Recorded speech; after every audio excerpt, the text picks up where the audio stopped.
دا ورور وایي زه له یو چا څخه موټر یا کور په $500 په کرایه نیسم، اوس کولی سم چې خارجانو ته یې په $800 یا $1000 په کرایه ورکم، هغه 500 مالک ته ورکوم او هغه نور زه اخلم. بالکل یې کولی سې چې ته د بل چا څخه یو شی ونیسې په کرایه په 500، ته بیا مخکې و بل چا ته ورکې په کرایه په 800 په زیات باندې. دا کولی سې 2 شرطه لري. یو شرط دا دی چې ته به یو تغییر کې راولې، یو شی به پکې زیاتوې. نو مثلا د موټر په باره کې زموږ علما وایي کم از کم پټرول به ته وراچوې، مبلۍ نو پټرول ته ور واچوه، مخ ته یې په کرایه ورکه. او دا چې موټر د هغه پټرول هم د هغه دی، مبلین هم د هغه دی، د هغه 500 ته راواخلې په 800 ورکړې، دا نه دی جایز. یو تغییر پکې راوله. یا مثلا کور هغه درکړی دی تا ته په 500 کرایه، ته بل چا ته په $800 ورکوې، یو رنګ منګ پکې وکړه، رنګ یو المارۍ پکې جوړه کړه، بیا یې ورکړه، کولی سي. یو شرط دا دی، یو تغییر پکې راوله. او دوام شرط دا دی چې ستا هغه مالک چې تا ته درکړی دی، تا اوس و بل ته ورکوې، تا ته چې مالک درکړی دی ستا د استعمال او د هغه نوي شخص چې تی ورکوې د هغه د استعمال به فرق نه وي ډېر. که فرق ډېر و بیا یې نسې کولی. مثلا زموږ فقهای کرام رحمهم الله مثال ورکوي چې تا ته یو چا دکان درکړي په کرایه باندې، ته د ټکرانو کار کوې، تا ته یې درکړي په کرایه مثلا په $500، ته اوس هغه دکان و نانوایه ته په کرایه ورکوې. نو نانوایه چې دی اوس هغه دکان د ټکرانو په کار نه خرابېږي، وکې نانوایه ته ورکې، نانوایه یې خرابوي. نو ته چې اوس ورکوې په کرایه باندې، داسې چا ته به ورکوې چې ستا استعمال او د هغه استعمال ډېر فرق نه سره ولري، او کوم په استعمال کې فرق و بیا به داسې چا ته نه ورکوې. پوه شواست په مسله باندې؟ خاموشه ناست یاست، جواب نه راکوي. پوه شواست؟ دا ورور پوښتنه کوي د ښځې پر مخ که وریښتان پیدا سي پاکولی سي که نه، او تر کومه حده یې پاکه؟ بالکل یې پاکول یې پکار دي، مستحب دي چې ښځه باید مخ پاک کړي. دا چې وي ښځه او رنګ یې د ملا کوندله خوندي، خو سړی چې ویرېږي. یو چا کیسه کوله، ول نصرالدین واده کړی و. دا نصرالدین څوک یې؟ ملا نصرالدین بل څوک یې؟ چیش نصرالدین بوي. وایي نصرالدین واده کړی و، وایي ښځه یې ډېره بدرنګه وه. وایي نو بیا د نصرالدین څخه پوښتنه وکړله، ول د چا څه ستر کومه؟ ول نصرالدین ورته وویل زما څخه یې کوه، ول درڅه بیریږم، ول زما څه مخ پټوه درڅه بیریږم، بل چا ته وښکاره کوې. نو ښځه چې مخ یې ببر وي، نو فقهای کرام وایي دا د مخ پاکې ژیړه شنه سوي وي یا برېتونه شنه سوي وي، سیوا له وریځو څخه. وریځې نه دي، وریځې چې کوم دي په هغه کې به لاس نه وي، د هغه څخه ماست یوه نور وریښتان د مخ پاکولی سي. الله اکبر کبیر. د نارینه لپاره ښه چې په سینه یې وریښتان ډېر وي پاکولی سي که نه؟ ګناه لري؟ نه، ګناه نه لري. د سینې وریښتان یا د پنډیو وریښتان یا د لاسو وریښتان که نارینه پاکوي، موږ فقهای کرام وایي د ادب خلاف کار دی، ځکه نارینه دی ببر ښه خوند کوي، دی ببر، ځکه نر ته خو نر وایي په پښتو کې نر بولي، نر چې شي بولي، نر دی ببر دی. په عربي کې چې شي بولي؟ رجل. چې شي بولي؟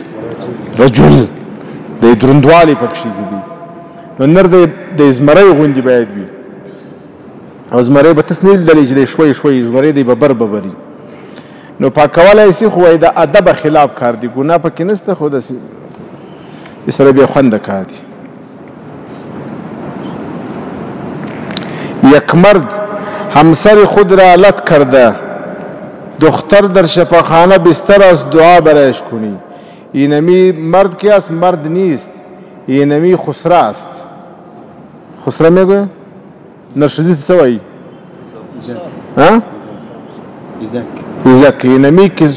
اینمی مرد که همسر خود را، زن خود را میزنه، اینمی در حقیقت مرد نیست، اینمی ایزک است. چی است؟ چطور مرد است که به زن خود دست بالا میکنه؟ نبی اکرم صلی الله علیه وسلم اعلان کرده خیرکم لنسائی، در شما مردم بهترین و نمو مرد است که امرای زنهای خود خوب زندگی میکنه. الله جل شانو در قرآن شریف امر کرده و عاشروهن بالمعروف، امرای زنها خوب زندگی کنه. علی ترزده که در شفاخانه است، الله تعالی او را شفای کامله نصیب کنه و بری مرد الله تعالی هدایت نصیب کنه.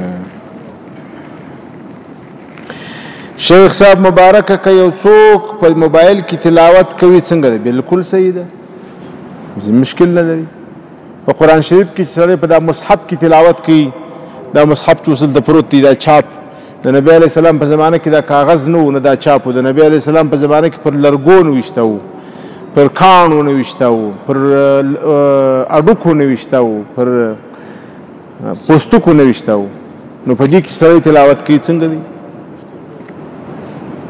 نو اوس بیا نوې زمانه شوله، په موبایل کې رالی، هېڅ فرق یې نشته، بالکل ثواب لري. او په هغه موبایل کې چې قرآن کریم وي، د هغه موبایل وړل تشناب ته څنګه دي؟ مشکل نه لري چې پر سکرین باندې قرآن شریف نه وي. پر سکرین باندې چې قرآن شریف ولاړ وي، بیا به نه به اودس لاس وروړې او نه به یې ننباسې. او چې پر سکرین باندې قرآن شریف نه وي، دننه پروت وي، خلاص کړی جې نه وي، په خپل دغه کې وي، اپلیکیشن کې وي، بند وي، بیا موبایل ته بیا اودس لاس هم وروړی سي، د ځانه سره وړلی هم سي، هر ځای ته بیا مشکل نه لري.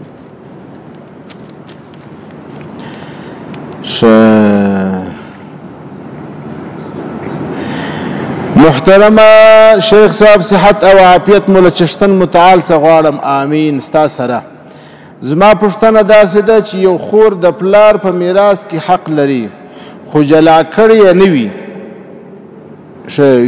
جلا کړی یې نه وي، وایي نه جلا کوم، چا ته یې بخښم، ځکه که څوک استفاده ځینې کوي ثواب به یې څه شي وایي، نو که څوک استفاده ځینې کوي ثواب به مې وي، نو اختری پرې واجب دی که یا؟ دا یې مالکه ده، دغه اختری دغه مال چې د دې دی دا یې مالکه ده. نو دا چې اوس دا یې نه جلا کوي، دا د دې مثال داسې دی لکه د درو کسانو په مابینځ کې مال مشترک دی، خو تقسیم یې نه دی سره کړی، تقسیم نه سره کوي. نو مالک خو د خپلې حصې ته یې چې ته نه جلا کوې، دا خو ستا خوښه ده. نو هغه مال چې ستا حصه ده، که نصاب ته رسېدی او ستا په دې مال جلا کولو په استفاده کولو کې کوم مانع نه و شرعا، ته نه جلا کوې، نو بیا خو ستا غلطي ده، نو باید ته خپل مال جلا کړې. نو که دې نه و جلا کړی، هم پر تا باندې قرباني واجب ده، قرباني به ادا کوې.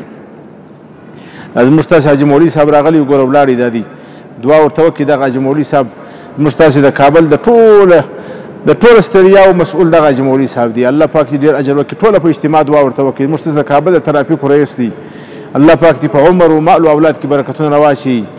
دومره ځان ستړی کوي چې دومره چا ځان نه دی ستړی کړی. دا د کابل ترافیک او که دا د حاجي مولوي صاحب ستړیا نه وای، نو موږ به تاسې به د کابل ټکسیانو پر دغه ځای راوستلي وای.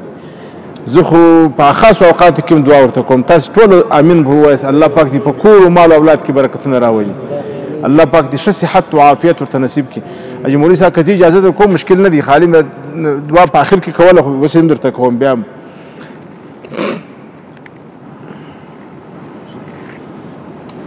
داسې پوښتنې کوي چې عام الفهم وي، ټول خلک په پوهېږي.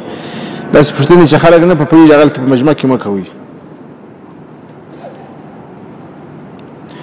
مولوي صاحب محترمه، که د چا څخه په خطا کې مور و پلار خفه سوي وي، قصدن نه وي، دا خو به مشکل نه لري یې مشکل معافي ځینې وغواړه. که په قصدن خفه سوي وي، که په خطا خفه سوي وي، دا حق العبد دی. په حق العبد کې چې مور و پلار زهیر سوله، باید معافي ځینې وغواړي. مور و پلار که ژوندي معافي ځینې وغواړه، که مور و پلار وفات سوي دي استغفار ورته وغواړه، صدقه ورته وکړه، په دې باندې هم ستا هغه ګناه الله پاک ختموي. دا بیا وروسته پوښتنه ده، که د چا مور پلار وفات وي، ورڅخه خفه وفات سوي وي، څه کول پکار دي؟ یو دعا ورته کوه، یا صدقه پسې کوه، دعا او د اقرباو د شناختو سره قرابت پاله درې. دا درې شیان چې دي درې سره د مور و پلار د حق د ادا کولو ذریعه ده.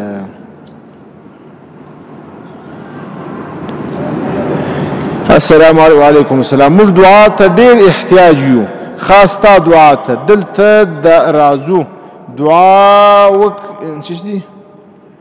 دعا وس نه وي د لمانځه وروسته نه کوې. دعا کومه په خطبه کې اوږده دعا وکړمه، په لمانځه کې بعد بیا په دې نه کومه چې ډېره ګرمي دعا په دې وجه نه ده پرېښې چې کومه یا صحیح نه بولمه.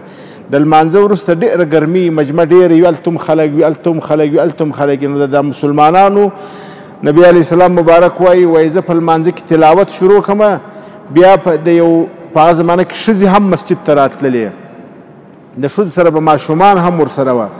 نو بیا د یو ماشوم ژړا واورمه. نو د ماشوم ژړا چې واورمه نو په دې خاطر چې ماشوم ژاړي مور یې پریشانه کېږي، نو دا لمونځ مختصر کړمه، تلاوت مختصر کړمه چې دا مور به پریشانه وي.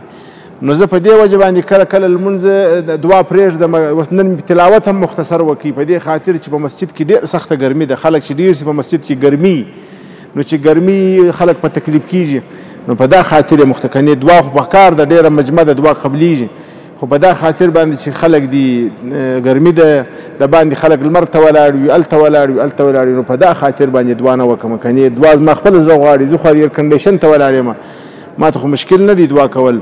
اوس هم دا دې ناست یم، بیا تر مازدیګره ناست یم، خو د خلکو په خاطر باندې نه وکړم. او اوس بیا په دا وخت بیا دعا کوو، نو ځکه اوس خلک مجمع سره کمه سي، مسجد کې ګرمي ختمه سي.